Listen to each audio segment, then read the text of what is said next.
Hi all, welcome back to Sheenu's Kitchen. അപ്പോൾ ഇന്ന് ഞാൻ വന്നിട്ടുള്ളത് ഫ്രഞ്ച് മാക്രോൺസിന്റെ ഒരു വീഡിയോ ആയിട്ടാണ്. സാധാരണ നമ്മൾ മാക്രോൺസ് ചെയ്യുമ്പോഴത്തേന് ആ ഒരു മാക്രോൺ ഷെല്ല് പൈപ്പ് ചെയ്തതിനു ശേഷം ഒരു അരമണിക്കൂർ അല്ലെങ്കിൽ ഒരു മണിക്കൂറൊക്കെ റെസ്റ്റ് ചെയ്യാൻ വെച്ചിട്ട് അതിന്റെ മേളിലൊരു ഫിലിം ഫോം ചെയ്തതിനു ശേഷമായിരിക്കും നമ്മളത് ബേക്ക് ചെയ്യുന്നത്. അപ്പോൾ ഒരുപാട് സമയം എടുത്തിട്ടാണ് നമ്മളത് ചെയ്യാറുള്ളത്. പക്ഷെ ഇന്ന് ഞാൻ കാണിക്കുന്നത് വളരെ ഈസി ആയിട്ട് വളരെ പെട്ടെന്ന് തന്നെ എങ്ങനെ മാക്രോൺസ് ചെയ്തെടുക്കാം, ഒരു റെസ്റ്റിംഗ് മെത്തേഡും ഇല്ലാത്ത രീതിയിൽ എങ്ങനെ മാക്രോൺസ് ചെയ്യാന്നുള്ളൊരു വീഡിയോ ആണിത്. അപ്പൊ താമസിയാതെ വീഡിയോയിലേക്ക് പോകാം. അപ്പൊ നമ്മുടെ മാക്രോൺസ് ചെയ്യാനായിട്ട് ഞാനിവിടെ 4 ഇൻഗ്രീഡിയൻസ് ഓൾറെഡി മെഷർ ചെയ്ത് വെച്ചിട്ടുണ്ട്. കറക്റ്റ് മെഷറിംഗ് സ്കെയിലിൽ മെഷർ ചെയ്തിട്ട് വേണം എടുക്കാനായിട്ട്. മാക്സിമം കപ്പ് അളവ് ഒഴിവാക്കുക. അപ്പൊ ആദ്യം എടുത്തിട്ടുള്ളത് എഗ് വൈറ്റ് ആണ്, മുട്ടയുടെ വെള്ളയാണ് എടുത്തേക്കുന്നത്. അത് ഒരു 65 ഗ്രാം എടുത്തിട്ടുണ്ട്. അപ്പൊ മുട്ടയുടെ വെള്ളം എടുക്കുമ്പോൾ പ്രത്യേകം ശ്രദ്ധിക്കുക, അതിലേക്ക് മഞ്ഞ എഗ് യോക്ക് ഒട്ടും തന്നെ വീഴാനായിട്ട് പാടില്ല. നെക്സ്റ്റ് ഞാൻ എടുത്തിട്ടുള്ളത് സാധാരണ ഗ്രാനുലേറ്റഡ് ഷുഗർ ആണ്. ഇതൊരു 60 ഗ്രാം ഉണ്ട്. പിന്നെ നമുക്ക് വേണ്ടത് പൗഡേർഡ് ഷുഗർ അല്ലെങ്കിൽ ഐസിങ് ഷുഗർ എടുക്കാം. ഇപ്പൊ ഐസിങ് ഷുഗർ ഇല്ലാത്തവർക്ക് പഞ്ചസാര പൊടിച്ചിട്ടെടുത്താലും മതിയാകും. അതൊരു 75 ഗ്രാം ഉണ്ട്. പിന്നെ ആൽമണ്ട് ഫ്ലോർ എടുത്തിട്ടുണ്ട്, അതും ഒരു 75 ഗ്രാം ഉണ്ട്. ആൽമണ്ട് ഫ്ലോർ എടുക്കുമ്പോൾ നല്ല ബ്രാൻഡിന്റെ ആൽമണ്ട് ഫ്ലോർ എടുക്കാനായിട്ട് ശ്രദ്ധിക്കുക. അപ്പൊ ആൽമണ്ട് ഫ്ലോറും ഐസിങ് ഷുഗറും ഒരേ അളവിനാണ് ഞാൻ എടുത്തിട്ടുള്ളത്. പിന്നെ മെയിൻ ആയിട്ട് വേണ്ടത് ജെൽ കളറാണ്. ഒരിക്കലും ലിക്വിഡ് കളർ യൂസ് ചെയ്യാതിരിക്കുക, ജെൽ കളർ തന്നെ മാക്സിമം യൂസ് ചെയ്യാനായിട്ട് ശ്രദ്ധിക്കണം. അപ്പൊ നമുക്ക് ഇതിന്റെ പ്രോസസ്സിലേക്ക് കടക്കാം, എങ്ങനെയാ അത് ചെയ്യണേന്ന് നോക്കാം. അപ്പൊ ആദ്യം ഞാനിവിടെ ഒരു ബൗൾ എടുത്തിട്ടുണ്ട്. ഇതിലേക്ക് ഒരു അരിപ്പ വെച്ച് കൊടുത്തിട്ടുണ്ട്. എപ്പോഴും നല്ല ഫൈൻ ആയിട്ടുള്ള ആ ഒരു ഹോൾസ് ഉള്ള അരിപ്പ എടുക്കാനായിട്ട് ശ്രദ്ധിക്കുക. അതിലേക്ക് ഞാൻ ആൽമണ്ട് ഫ്ലോർ ഇട്ട് കൊടുത്തു. അതുപോലെ തന്നെ നമ്മുടെ ഐസിങ് ഷുഗറും ഇട്ട് കൊടുക്കുകയാണ്. അപ്പൊ ഇനി ഇത് നന്നായിട്ട് അരിച്ചെടുക്കണം, അതാണ് മെയിൻ ആയിട്ടുള്ള കാര്യം. അപ്പൊ അരിക്കുന്ന കാര്യം കുറഞ്ഞത് ഒരു 2 തവണയെങ്കിലും അരിച്ചെടുത്താൽ അത്രയും നല്ലതായിട്ട് കിട്ടും നമുക്ക് മാക്രോൺസ്. അപ്പൊ ഞാനിവിടെ ഇപ്പൊ ഒരു തവണ മാത്രമേ അരിക്കുന്നുള്ളൂ.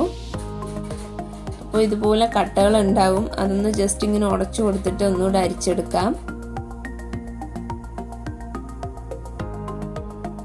അപ്പൊ ഞാൻ ഈ ഫ്ലോറൊക്കെ അരിച്ചെടുത്തിട്ടുണ്ട്. ലാസ്റ്റ് ഇത് ഇങ്ങനെ വരുന്ന കട്ടകളൊക്കെ നമുക്ക് ഒഴിവാക്കാം, അതെടുക്കേണ്ട ആവശ്യമില്ല. അപ്പൊ ഒന്നും കൂടി ഇതേ മിക്സ് ആക്കി എടുത്തിട്ടുണ്ട്. ഇനി നമുക്ക് ബാക്കി പ്രോസസ്സ് നോക്കാം. നെക്സ്റ്റ് ഞാൻ നല്ല ക്ലീൻ ആയിട്ടുള്ള ഒരു ബൗൾ എടുത്തിട്ടുണ്ട്. ഇതിലേക്ക് ഒട്ടും തന്നെ വെള്ളത്തിന്റെ അംശം പാടില്ല, നന്നായിട്ട് തുടച്ചിട്ട് വേണം എടുക്കാനായിട്ട്.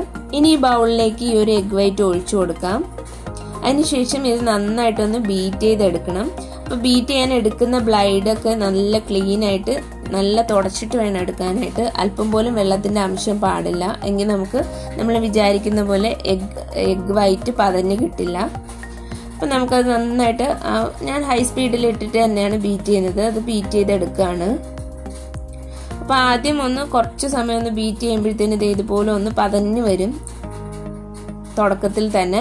ആ ഒരു ടൈം മുതൽ നമുക്ക് ഈ ഒരു ഷുഗർ ആഡ് ചെയ്ത് കൊടുക്കാം. ഇത് ഗ്രാനുലേറ്റഡ് ഷുഗർ ആണ്, സാധാരണ ഉള്ള പഞ്ചസാരയാണ് ചേർത്ത് കൊടുക്കുന്നത്. എല്ലാം ഒരുമിച്ച് ചേർക്കാണ്ട് കുറച്ച് ചേർത്തിട്ട് വേണം ബീറ്റ് ചെയ്യാനായിട്ട്.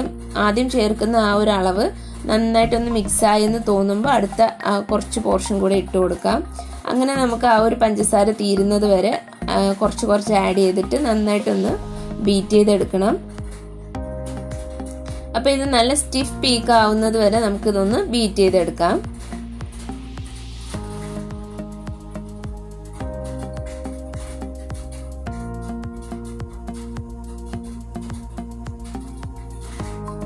അപ്പൊ ഞാൻ എന്റെ ലാസ്റ്റ് ബാച്ച് ആ ഒരു ഷുഗറും കൂടി ആഡ് ചെയ്ത് കൊടുത്തിട്ടുണ്ട്.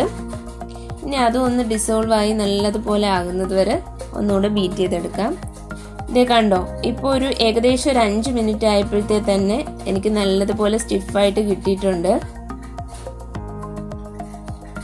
അപ്പോൾ ഇനി ഈ ഒരു ടൈമിൽ വേണം നമുക്ക് ജെൽ കളർ ആഡ് ചെയ്ത് കൊടുക്കാനായിട്ട്.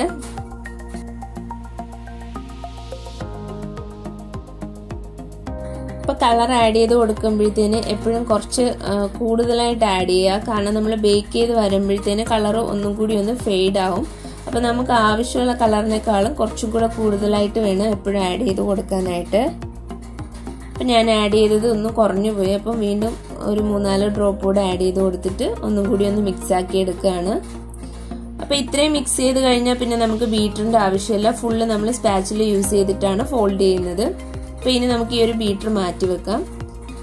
ഇനി നമുക്ക് ഇതിലേക്ക് നമ്മൾ അരിച്ചു വെച്ചിട്ടുള്ള ആ ഒരു ആൽമണ്ട് ഫ്ലോറും ഐസിങ് ഷുഗറും കൂടെയുള്ള ആ ഒരു മിക്സ്ചർ ഇതിലേക്ക് ഇട്ട് കൊടുക്കാം. കുറച്ച് ഇട്ട് കൊടുത്തതിന് ശേഷം നന്നായിട്ടൊന്ന് ഫോൾഡ് ചെയ്തെടുക്കാം. അപ്പോൾ ഇത് ഫോൾഡ് ചെയ്യുമ്പോഴത്തേനും ഓവറായിട്ട് ഫോൾഡ് ചെയ്യരുത്. ജസ്റ്റ് ആ ഒരു മിറാങ്കോ ആയിട്ടൊന്ന് മിക്സ് ആകുന്നത് വരെ മാത്രം ഒന്ന് ഫോൾഡ് ചെയ്താൽ മതി. അപ്പം എന്താ ഇപ്പോൾ ഏകദേശം അത് ആ ഒരു ഫ്ലോർ എല്ലാം കൂടി ഒന്ന് മിക്സ് ആയിട്ടുണ്ട്. അപ്പം ഇനി അടുത്ത ബാച്ച് നമുക്ക് അതിലേക്ക് ആഡ് ചെയ്ത് കൊടുക്കാം. അപ്പം അതും ഒന്ന് നല്ലതുപോലെ ഒന്ന് മിക്സ് ആക്കി എടുക്കാം.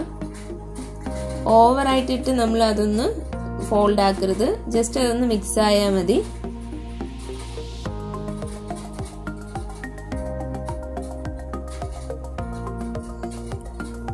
ഇനി നമുക്ക് ബാക്കിയുള്ള ഫുള്ള് ആ ഒരു ഫ്ലോറും ആഡ് ചെയ്ത് കൊടുക്കാം. അപ്പോൾ ഫുള്ളായിട്ട് ആഡ് ചെയ്ത് കൊടുത്തതിന് ശേഷം അതും കൂടിയിട്ട് നന്നായിട്ടൊന്ന് ഇതുപോലെ ഒന്ന് ഫോൾഡ് ചെയ്തെടുക്കുകയാണ്.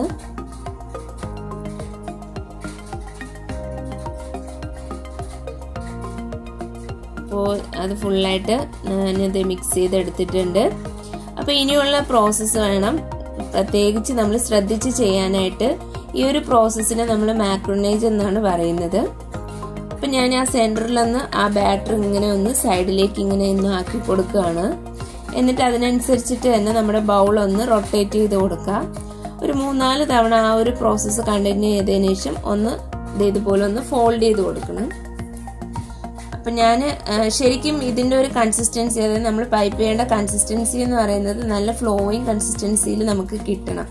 ഇപ്പം ഞാനിതൊന്ന് കാണിച്ചപ്പോഴത്തേന് അത് ബ്രേക്കായി വീഴുന്ന രീതിക്കാണ് ആ ഒരു ബാറ്റർ ഉള്ളത്.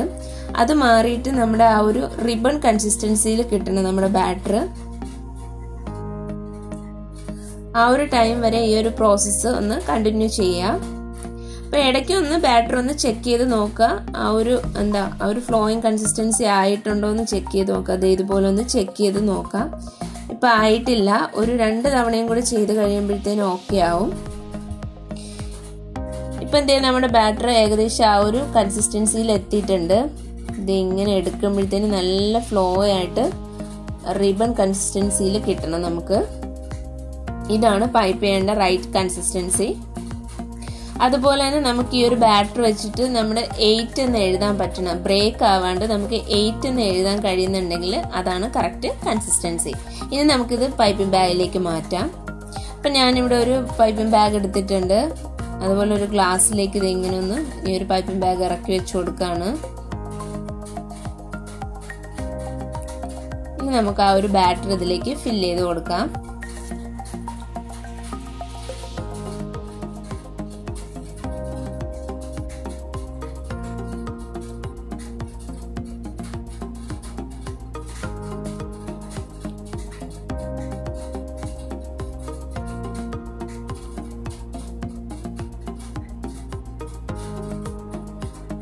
അപ്പം എൻ്റെ ബാറ്റർ ഇതിൽ ഫില്ല് ചെയ്ത് കൊടുത്തിട്ടുണ്ട്. അപ്പം നിങ്ങൾക്ക് വേണമെങ്കിൽ ഇതിലൊരു നോസിൽ, റൗണ്ട് ടിപ്പുള്ള നോസിൽ ഇട്ട് കൊടുക്കാം.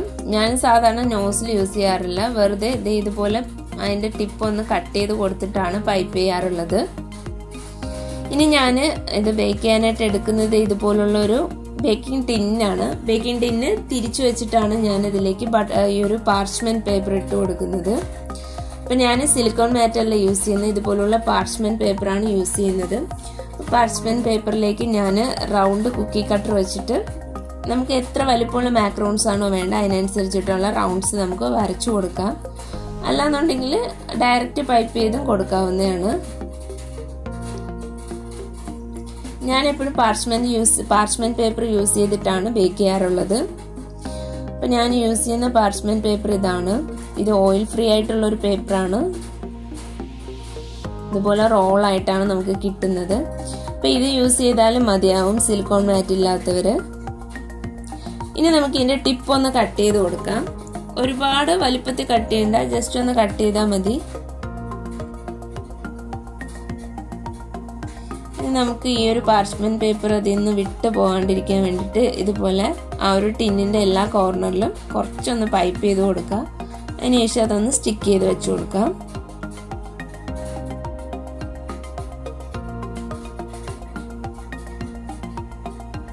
ഇനി നമുക്ക് മാക്രോൺ ഷെല്ലിൽ ഓരോന്നായിട്ട് പൈപ്പ് ചെയ്ത് കൊടുക്കാം. അപ്പം നമ്മൾ എപ്പോഴും ഈ ഒരു പൈപ്പിംഗ് ബാഗ് പിടിക്കുന്നതിൽ പ്രത്യേകിച്ച് ഒന്ന് ശ്രദ്ധിക്കണം. കാരണം 90 ഡിഗ്രി ആംഗിളിൽ പിടിച്ചിട്ട് വേണം ഇതൊന്ന് പൈപ്പ് ചെയ്ത് കൊടുക്കാനായിട്ട്. ചരിച്ചു പിടിച്ചിട്ടോ അല്ലെങ്കിൽ എങ്ങനെയെങ്കിലും പിടിച്ചിട്ട് അത് പൈപ്പ് ചെയ്യരുത്. കറക്റ്റ് 90 ഡിഗ്രിയിൽ പിടിച്ചിട്ട് വേണം പൈപ്പ് ചെയ്ത് കൊടുക്കാനായിട്ട്. എപ്പോഴും പൈപ്പ് ചെയ്യുമ്പോൾ ഇതുപോലെ ഫുള്ളായിട്ട് പൈപ്പ് ചെയ്യരുത്. കുറച്ച് പോർഷൻ വിട്ടിട്ട് വേണം പൈപ്പ് ചെയ്യാൻ. കാരണം അത് കുറച്ച് നേരം ഇരുന്ന് കഴിയുമ്പോൾ കുറച്ചും കൂടി ഒന്ന് സ്പ്രെഡായി വരും. അതുപോലെ തന്നെ നമ്മൾ ടാപ്പ് ചെയ്ത് കൊടുക്കുമ്പോഴും കുറച്ചും കൂടെ ഒന്ന് സ്പ്രെഡാവും. അപ്പോൾ ഒരുപാട് വലുതായി പോവും. അതുകൊണ്ട് നമ്മൾ എപ്പോഴും നമ്മൾ എടുക്കുന്ന ആ ഒരു അളവിനേക്കാളും കുറച്ച് അകത്തേക്ക് ആക്കിയിട്ട് വേണം പൈപ്പ് ചെയ്ത് കൊടുക്കാനായിട്ട്. അപ്പം നമുക്ക് ഓരോന്നായിട്ട് ഇതുപോലെ ഒന്ന് പൈപ്പ് ചെയ്ത് കൊടുക്കാം. ജസ്റ്റ് ഇത് ഇങ്ങനെ പ്രസ് ചെയ്ത് കുറച്ചിങ്ങനെ സ്ക്യൂസ് ചെയ്ത് കൊടുക്കാം. അതിനുശേഷം ഇങ്ങനെ ഒന്ന് റൊട്ടേറ്റ് ചെയ്ത് കൊടുക്കാം.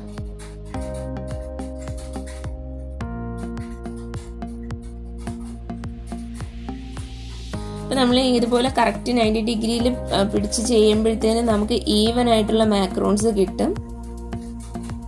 ഇപ്പൊ കണ്ടോ, ഇത് കുറച്ചും കൂടെ ഒന്ന് സ്പ്രെഡായി വന്നിട്ടുണ്ട്. ഇനി നമുക്കിത് നല്ലതുപോലെ ടാപ്പ് ചെയ്ത് കൊടുക്കണം. ഒട്ടും തന്നെ എയർ ബബിൾസ് നിൽക്കാതെ എല്ലാ എയർ ബബിൾസും പോകുന്ന രീതിക്ക് നന്നായിട്ട് ടാപ്പ് ചെയ്ത് കൊടുക്കാം. അപ്പോൾ കുറച്ചൊക്കെ എയർ ബബിൾസ് വീണ്ടും ഉണ്ടാവും. അത് നമ്മളിത് ഇതുപോലുള്ള ടൂത്ത് പിക്ക് യൂസ് ചെയ്തിട്ടൊന്ന് കുത്തി കൊടുത്താൽ മതിയാകും.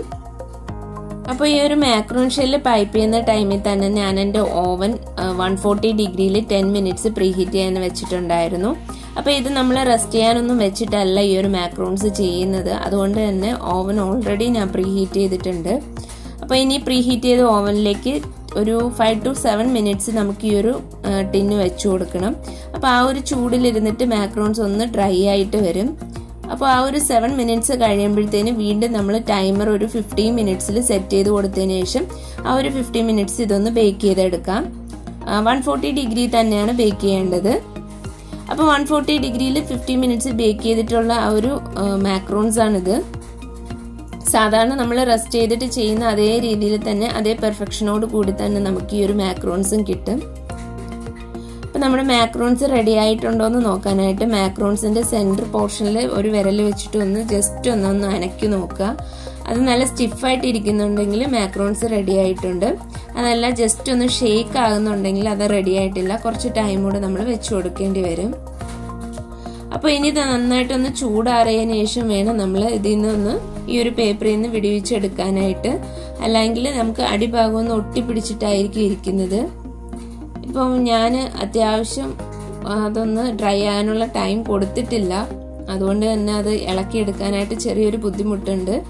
അതിലേക്കൊന്ന് ഒട്ടിപ്പിടിക്കുന്നുണ്ട്. അപ്പം നിങ്ങൾ ചെയ്യുമ്പോഴത്തേനും എപ്പോഴും ഒരു 15 to 20 മിനിറ്റ്സ് എങ്കിലും ഒന്ന് തണുക്കാനായിട്ട് വെച്ചിട്ട് വേണം ഇളക്കിയെടുക്കാനായിട്ട്. ഇത് ഈ ഒരു ഷെല്ല് കണ്ടോ, അത്യാവശ്യം നല്ല രീതിയിൽ ഇളകി വന്നിട്ടുണ്ട്. ഇതിപ്പോൾ കുറച്ച് സമയം കൂടെ ഞാൻ തണുക്കാൻ വെച്ചിട്ടുണ്ടായിരുന്നു. അപ്പോൾ അത്യാവശ്യം നല്ല ടെക്സ്ചറിൽ തന്നെ നമുക്ക് ഈ ഒരു മാക്രോൺസ് കിട്ടിയിട്ടുണ്ട്. ഇതുപോലെ നമുക്ക് എല്ലാ മാക്രോൺസും ഡിമോൾഡ് ചെയ്ത് ഞാനിവിടെ വെച്ചിട്ടുണ്ട്. അപ്പോൾ ഇനി നമുക്ക് ഇതിനെ ഓരോന്നായിട്ട് പെയർ ചെയ്യണം. അതായത് ഒരേ സൈസിനുള്ള മാക്രോൺസ് നമുക്ക് സെലക്ട് ചെയ്തിട്ട് പെയർ ചെയ്തെടുത്തതിന് ശേഷം വേണം നമുക്ക് ഇതിൽ ഉള്ളിലേക്ക് ഫില്ലിങ്സ് കൊടുക്കാനായിട്ട്. കണ്ടോ, ഇതുപോലെ ഓരോന്നും പെയർ ചെയ്തെടുക്കാം. ഈ മാക്രോൺ ഷെല്ലിന്റെ പുറം വന്നിട്ട് കുറച്ചൊന്ന് ക്രിസ്പി ആയിരിക്കും. എന്നാൽ അകം ഭാഗം വന്നിട്ട് നല്ലതുപോലെ ചൂവി ടെക്സ്ചർ ആയിരിക്കും. നമ്മൾ വായിലിട്ടാൽ അലിഞ്ഞു പോകുന്ന ഒരു ടെക്സ്ചറിലാണ് നമുക്ക് ഈ മാക്രോൺസ് കിട്ടുന്നത്. കണ്ടോ, ഞാനിത് ബ്രേക്ക് ചെയ്ത് കാണിച്ചു തരാം. ഇതിന്റെ ഉൾഭാഗം ഇങ്ങനെയായിരിക്കും ഇരിക്കുന്നത്. ഇനി നമുക്ക് ഇതിന്റെ ഉള്ളിൽ എന്ത് ഫില്ലിങ്സ് കൊടുത്തിട്ടും നമുക്ക് ഇത് കഴിക്കാവുന്നതാണ്. അതൊക്കെ നമ്മുടെ ഇഷ്ടത്തിനനുസരിച്ച് നമുക്ക് ഫില്ലിങ്സ് കൊടുക്കാവുന്നതാണ്. ഞാനിപ്പോൾ ഇവിടെ കാണിക്കുന്നത് ഗനാഷ് ഫ്രോസ്റ്റിംഗ് ആണ്. അപ്പം ഞാനിവിടെ എടുത്തിട്ടുള്ളത് മിൽക്ക് ചോക്ലേറ്റ് കൊണ്ടുള്ള ഗനാഷ് ആണ്. ഇതിപ്പോൾ 2:1 റേഷ്യോയിലാണ് എടുത്തിട്ടുള്ളത്. 2 പാർട്ട് ചോക്ലേറ്റും 1 പാർട്ട് ക്രീമും ആയിട്ട് നല്ലതുപോലെ ഒന്ന് മെൽറ്റ് ചെയ്തതിന് ശേഷം പുറത്ത് വെച്ചിട്ട് നല്ലതായിട്ട് സെറ്റ് ചെയ്തെടുത്തിട്ടുണ്ട്. അപ്പോൾ ഇത് വെച്ചിട്ടാണ് ഞാൻ ഫില്ലിങ്സ് കൊടുക്കുന്നത്. നിങ്ങൾക്ക് വേണമെങ്കിൽ ഡാർക്ക് ചോക്ലേറ്റോ വൈറ്റ് ചോക്ലേറ്റോ ഗനാഷ് ചെയ്യാവുന്നതാണ്. അതുപോലെ തന്നെ ബട്ടർ ക്രീം, ക്രീം ചീസ്, അതുപോലെ ഫ്രൂട്ട് പ്യൂരീസോ അല്ലെങ്കിൽ ജാമോ എന്ത് വെച്ചിട്ട് വേണമെങ്കിലും നമുക്ക് ഇതൊരു കോമ്പിനേഷൻ ചെയ്തെടുക്കാവുന്നതാണ്. അപ്പം ഞാൻ ആ ഒരു ഗനാഷ് ഒരു പൈപ്പിംഗ് ബാഗിൽ എടുത്തിട്ടുണ്ട്. അപ്പം ഇതിൽ നോസിലൊന്നും കൊടുത്തിട്ടില്ല, ജസ്റ്റ് പൈപ്പിംഗ് ബാഗ് ഒന്ന് ടിപ്പ് കട്ട് ചെയ്തിട്ടാണ് അത് ഫില്ല് ചെയ്ത് കൊടുക്കുന്നത്. നിങ്ങൾക്ക് വേണമെങ്കിൽ നോസിൽ യൂസ് ചെയ്യാം, ഇപ്പോൾ സ്റ്റാർ നോസിലൊക്കെ യൂസ് ചെയ്തിട്ട് നല്ല ഡിസൈനിലൊക്കെ ചെയ്ത് കൊടുക്കാവുന്നതാണ്. അപ്പം ഞാൻ വെറുതെ ജസ്റ്റ് ഒന്ന് പൈപ്പ് ചെയ്ത് കൊടുക്കുന്നുണ്ട്. അതിനുശേഷം നമ്മൾ എടുത്തിട്ടുള്ള അതേ ഷെല്ലിന്റെ സൈസിലുള്ള വേറൊരു ഷെല്ല് വെച്ചിട്ട് ഇതുപോലെ ഒന്ന് പ്രസ് ചെയ്ത് കൊടുക്കുക. ഓവറായിട്ട് പ്രസ് ചെയ്യേണ്ട, ജസ്റ്റ് ഒന്ന് പ്രസ് ചെയ്ത് കൊടുക്കുക. കണ്ടോ, നമ്മുടെ മാക്രോൺസ് ഇങ്ങനെ ഒന്ന് റെഡി ആയിട്ടുണ്ട്. ഇതേ രീതിയിൽ നമുക്ക് ബാക്കിയുള്ളതും ചെയ്തെടുക്കാം. ഒരെണ്ണം കൂടെ ഞാൻ പൈപ്പ് ചെയ്ത് കാണിച്ചു തരാം. ഇങ്ങനെ ഒന്ന് പൈപ്പ് ചെയ്ത് കൊടുക്കാണ്. അതിനുശേഷം അതിന്റെ അതേ സൈസിലുള്ള വേറൊരു ഷെല്ല് വെച്ചിട്ട് അതിനൊന്ന് ഇങ്ങനെ പ്രസ് ചെയ്ത് കൊടുക്കാം. അപ്പൊ ഇതേ രീതിയിൽ നമുക്ക് ബാക്കിയുള്ള എല്ലാ ഷെല്ലും തന്നെ ഫില്ലിംഗ് ചെയ്തെടുക്കാം. അപ്പൊ എല്ലാ മാക്രോൺസും ഞാൻ ഫില്ലിങ്സ് ഒക്കെ കൊടുത്തിട്ട് എല്ലാം ഇവിടെ റെഡിയാക്കി വെച്ചിട്ടുണ്ട്. അപ്പൊ നിങ്ങൾ ഈ ഒരു റെസിപ്പി ഒന്ന് ട്രൈ ചെയ്ത് നോക്കണം. ട്രൈ ചെയ്ത് നോക്കിയിട്ട് നിങ്ങളുടെ ഫീഡ്ബാക്ക് താഴെ കമന്റ്സിൽ അറിയിക്കണം. അപ്പോൾ ഇന്നത്തെ ഈ ഒരു വീഡിയോ നിങ്ങൾക്ക് എല്ലാവർക്കും ഇഷ്ടമായെന്ന് വിശ്വസിക്കുന്നു. ഇഷ്ടമായ ലൈക്ക് ചെയ്യാനും ഷെയർ ചെയ്യാനും അതുപോലെ ചാനൽ സബ്സ്ക്രൈബ് ചെയ്യാനും മറക്കരുത്. നെക്സ്റ്റ് നല്ലൊരു വീഡിയോ ആയിട്ട് വരുന്നവരേക്കും എല്ലാവർക്കും bye bye. Thank you for watching Sheenu's kitchen.